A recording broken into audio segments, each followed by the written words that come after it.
Hi everyone, my name is Saba. I'm the CEO and the founder at Spocket. It's actually not Sprocket, it's Spocket. We actually tried to buy the domain Sprocket because everyone's searching for Sprocket. So there's no R. Before I start, I want to tell you guys a story. So I was talking with Kevin and I told him that this is going to be the biggest crowd I've ever spoken at. It's actually not true. So the second week after I moved to Canada in 2012, the first course that I was at, it was a sixth grade course. 400 people in the class. They put us in the teams of 6, and they said every week, 3 of these teams have to present. Shitty luck, I had to present the second week. There was a team of 6. I was the second person from the right. I had to present. I was shaking like this. My face was red. I was squeezing my muscles, especially butt, to add another barrier in case I shed my pants. And it was scary. But, I mean, thanks to those presentations, I'm not scared anymore. So that's kind of segue to my presentation. So basically, my journey and my team's journey to build a marketplace. I won't say successful because we haven't exited 100 million yet, but we're getting there. So I immigrated to Canada in September 2012 to study pre-med at UBC. It was my dream to study neuroscience since I was like 7 years old. So I moved to Canada to study medicine. I graduated in 3 years in 2015. In my last year in school, I knew that I cannot go to med school. The reason, I was an international student, and you have to be permanent resident or citizen of Canada to apply for med school. So it was in my last year at school. It was in summer 2014, August 4th, 2014. I'm sitting in my dorm. There's like no one at UBC, depressed. I'm watching 30 seconds video of a 17-year-old guy who built an app called Assembly, and he sold it to Yahoo for $30 million. And I thought, if the 17-year-old dude made it, I can do it as well. So the same night, I started learning how to program. My first failure, 6 months after I graduated from UBC, I started working on an app called VanChat. It was a local buy and sell, kind of like Craigslist, but safe. Like the better version of Craigslist. So we got like 5,000 people in Vancouver using our platform in about 6 months. It was in summer 2016 that I had to shut it down because I didn't have $400 per month to pay for the servers. And we had 5,000 people daily using our app. And if you told me that time that there are people called investors out there that give you money to build your business, I would have told you, what's wrong with these people? If they have the money, why are they not building it themselves? So I didn't know that there are investors out there. So we shut it down, and the interesting fact, another platform, another startup who launched their app, the exact same app 6 months before us, they raised $500 million with $1.5 billion valuation 2 weeks ago. So that was my first failure, but that led me to get into the program called The Next Big Thing. They say they picked the best 10 people in Western Canada. It was a Hootsuite. It was started by the founder of Hootsuite called Ryan Holmes. It was an 8-month program. The first 4 months, I tried so many different stuff. I built an e-commerce marketplace, and I failed. I started my e-commerce store, and I failed. I tried a bunch of different stuff, and I failed all of them.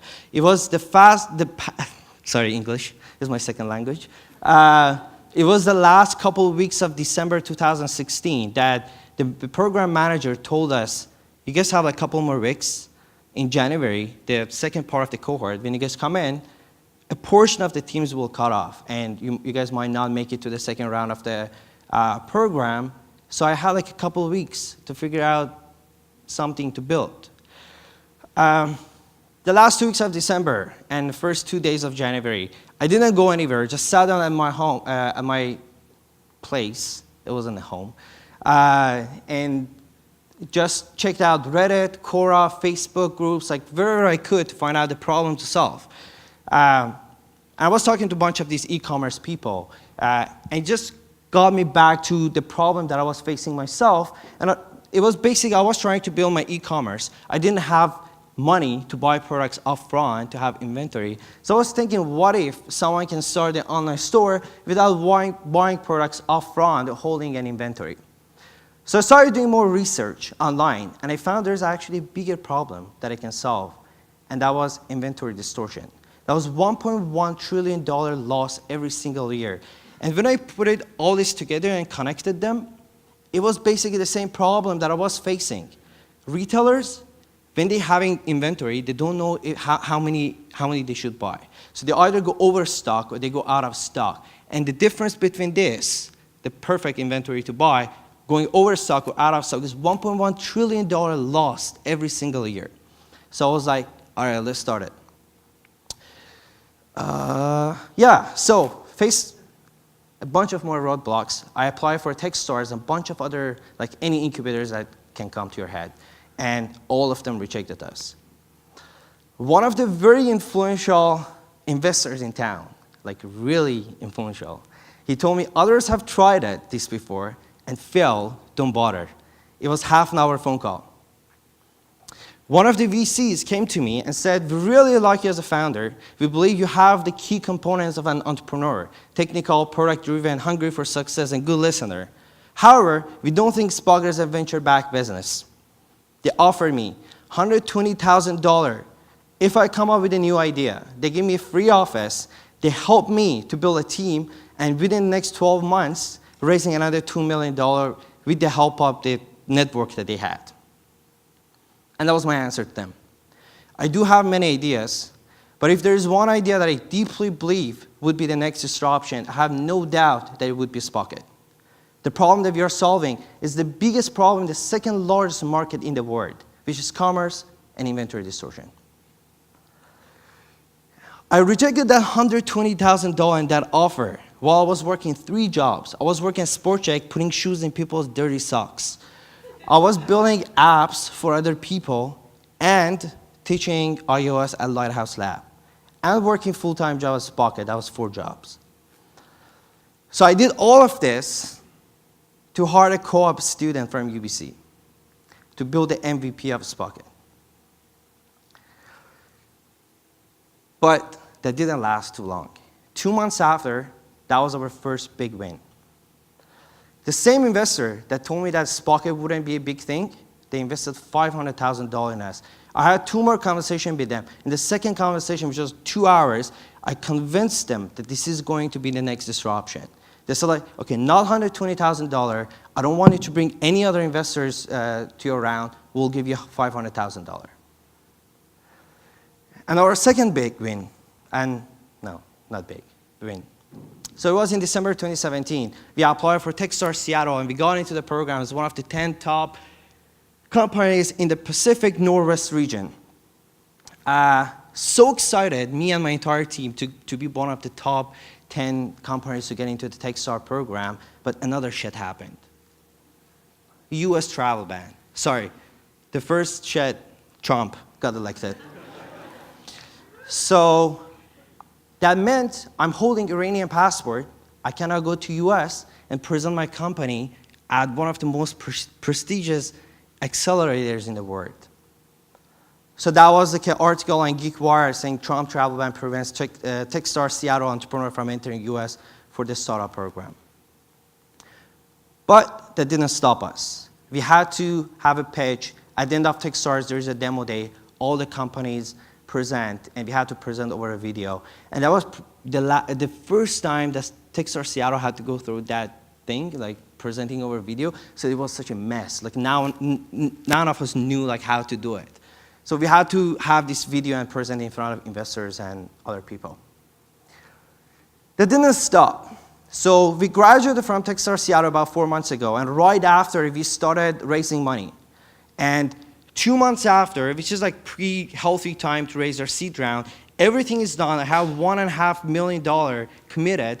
This is Friday. Next Thursday, we're closing our round, and our lead investors back out because I cannot go to United States. Fucker. And now I do have like a couple weeks to find a lead investor to close my round. Okay, I only have 5 minutes, so I'm not gonna get into all of the details, but fast forward to today, we raised $1.5 million 4 weeks ago. This is how we are growing. Since last year, since we launched, we've grown 35,000%. We are serving over 15,000 online retailers to source their products. We built a proud team. This is some of us at the beach. They're up there. We're going to the beach after. And we are hiring for 7 more people, 3 developers, engineers, marketing, sales, and customer success. Thank you.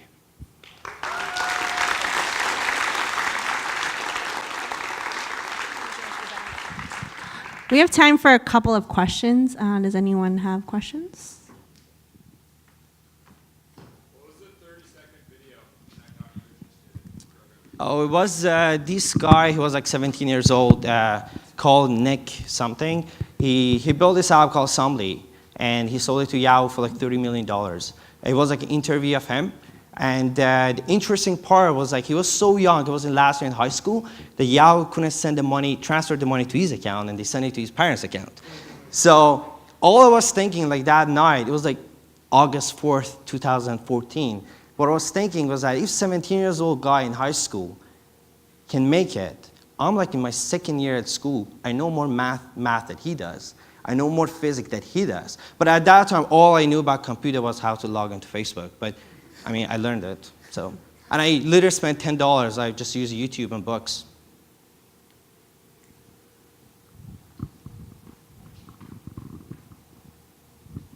Can you tell us more about your product? My product? Sure. So our mission is to remove inventory from retail and online retail to solve that $1.1 trillion issue in the retail market. So what we have built, a very marketplace. From one side, suppliers come to our platform and offer the product for 30 to 60% discount. From the other side, for now, we're just working with like online retailers. What they do, they come to our platform, they're looking for to start their online store selling yoga. They search yoga and they see thousands of products. They press a button, the product goes to their online store, they start selling it. They don't have to buy the products. They don't have to buy products in bulk to get discount. We already give them wholesale discount without even buying a product. They sell it. When they sell it, we automatically get the order and send it to their customer. So basically what we do, let me do the comparison of how the market works right now and what we're doing. The supplier makes a product, the first supplier, they send it to the wholesaler, they send it to another wholesaler, they send it to another distributor, and send it to the retail. Bunch of shipping, bunch of middlemen. What we're doing, we're saying that this is all bullshit. Let's remove all this. Let's just have one platform called Spocket.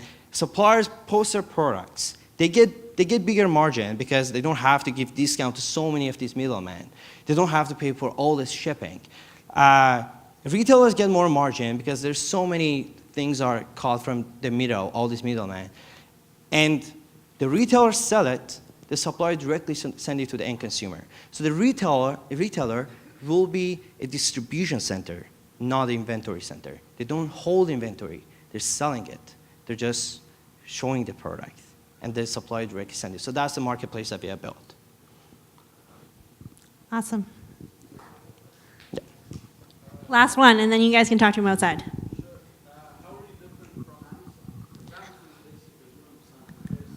Not really.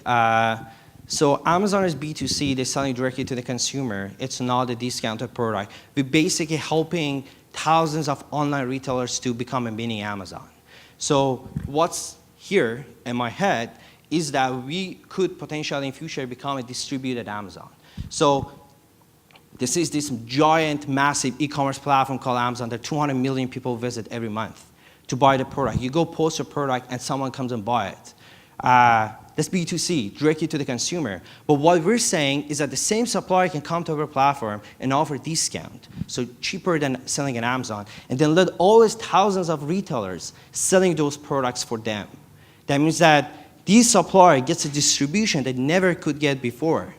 Amazon, just sitting there, bunch of people coming and buying. Every single of these retailer go and sell the product. They find a consumer and sell it to them. So we're basically helping all these like 15,000 online retailers that we have to become a mini Amazon. And very B2B, so. Awesome. Thanks, Saba. Yeah. If anyone wants to talk to Saba, he will be outside drinking a beer in his super cool purple sweatshirt.